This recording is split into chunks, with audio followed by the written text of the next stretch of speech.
Welcome to Act 3 Theatrics Living Room Theatre.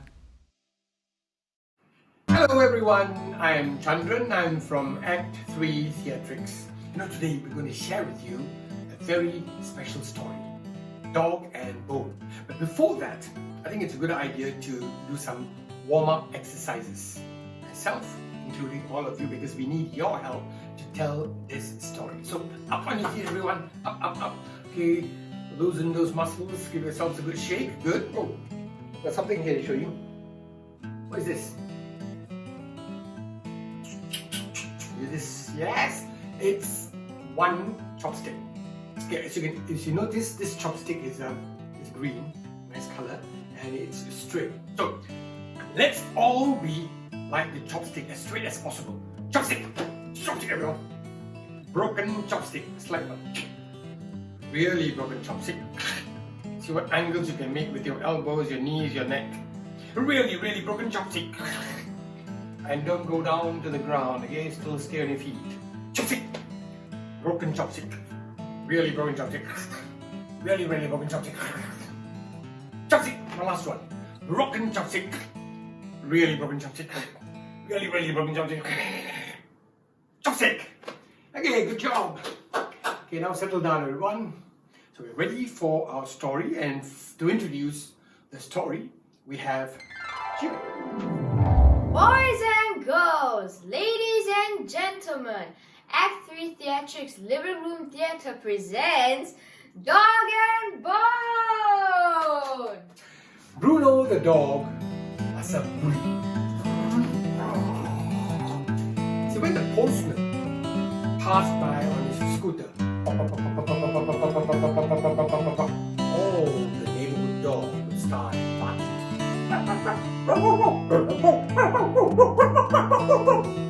Then Bruno's bark had to be the loudest.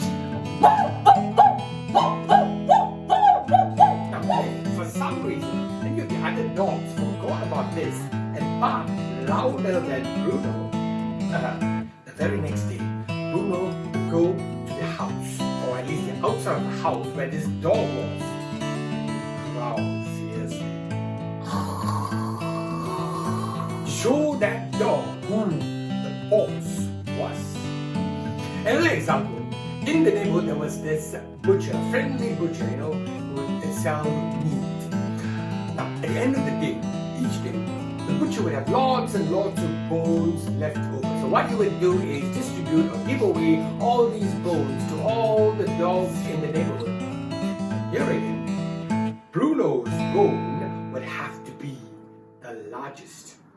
Now, if for some reason the butcher forgot and gave another dog the largest bone, Bruno would growl, snarl, snap, and bite the butcher's hand. Hey, not me!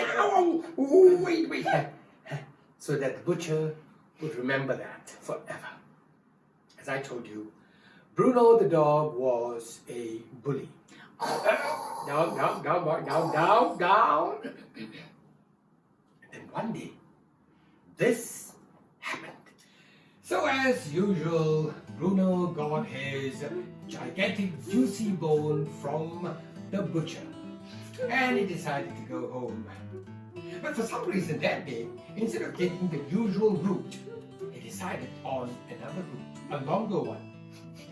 Maybe because this route took him through the neighborhood park, where all the other dogs were gathered with their masters, so that he could show off his gigantic, juicy bone.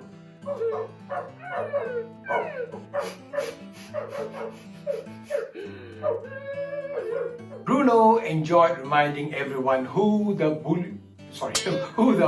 boss was. So this route took him to a bridge that crossed a deep stream with clear water. Yes, this was clean, clear water, not muddy like some streams are. Oh, I need to tell you something. See, Bruno, he didn't like water. In fact, he hated bath time more than anything else in the world. When it was time for his bath, what he would do is he would run off and hide. And if he was found, he will try to snap at the hands of whoever was trying to get hold of him. That was the reason most of the time he didn't smell good. Sorry, Bruno. And now back to the story. As Bruno stepped onto the bridge, the sound of flowing water attracted Bruno's attention. At the midway point, his curiosity got the better of him. Bruno peered over the side of the bridge and looked down at the stream. To his surprise, he noticed another dog in the water. Not only that, the dog in the stream had a bone in his mouth which was as large as the one Bruno had in his own mouth. Now, how dare this dog in the water have a bone as large as his? Hey folks, let me ask you something. Do you really think there is a dog with a bone in the stream? You?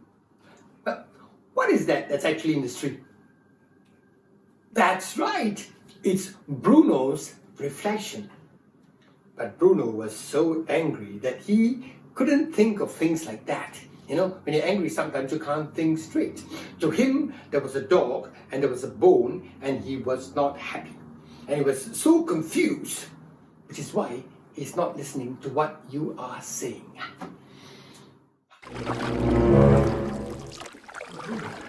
So he came up with a louder, deeper growl, which was reflected. It was time to show who the boss was. Clenching the bone tightly, Bruno showed the other dog his full set of long, sharp teeth. This would usually send the other dogs in the neighborhood scampering away with tail between their legs.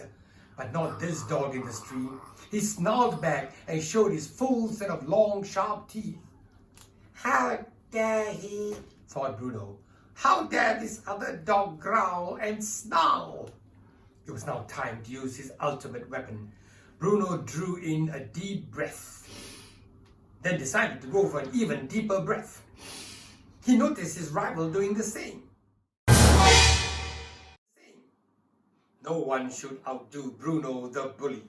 So Bruno opened his mouth and let out a volume, not 1, not 2, not 3, not 4, but volume 5 bark. You